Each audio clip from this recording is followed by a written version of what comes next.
Drones are very effective weapons. They allow you to detect combat targets from afar and adjust mortar and artillery fire. Combat drones are actively used by the Ukrainian military, skillfully hitting enemy equipment with their help. Here, I screw this. Come on, come on.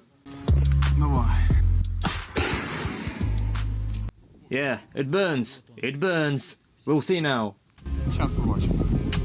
Having staked on the superiority of artillery and aviation in the war against Ukraine, the Russian army did not develop unmanned aircraft. It limited itself to several types of reconnaissance drones of the Orlan-10 type.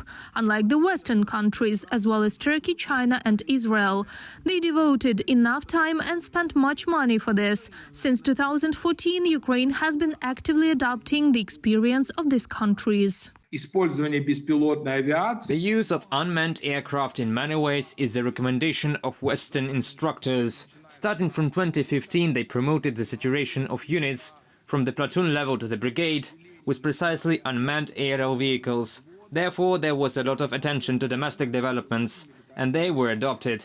Such rather successful samples as Fury, and the most important of them, the funding and purchase, training of personnel for the Bayraktar, medium-altitude combat drone. The use of shock quadricopters did not end there. The point is not only that combat drones are used for reconnaissance by Ukraine, but also that the Russian army, despite the technical equipment, is not able to cope with this threat. Their combat efficiency as strike aircraft is minimal, but as a reconnaissance drone for adjusting fire and exploring where the enemy positions are to see what is behind the nearest hill. It's just where these drones are unique, and secondly, they are not expensive. Drones are controlled remotely by radio. It can be interrupted if the signal drowns in radio noise.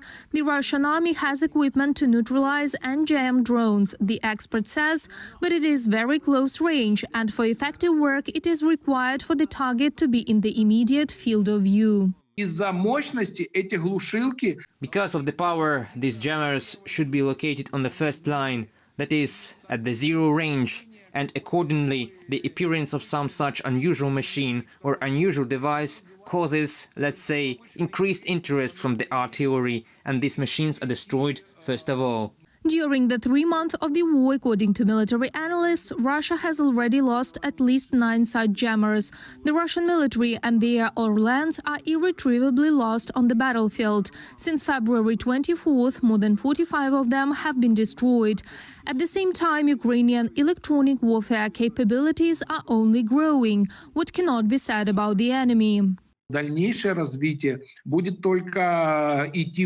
Further development will only go to the plus, because most of the Russian drones are created using foreign components, which are unavailable for Russians now, so it will be very, very difficult to renew the fleet of the very Orlan-10 without any grey schemes. At the same time, Ukraine has the opportunity to buy both components and receive Western-style drones, like Switchblade 300 and even Switchblade 600. Ukraine is winning the drone war. The chances that the drone gap will only widen in the future are very high.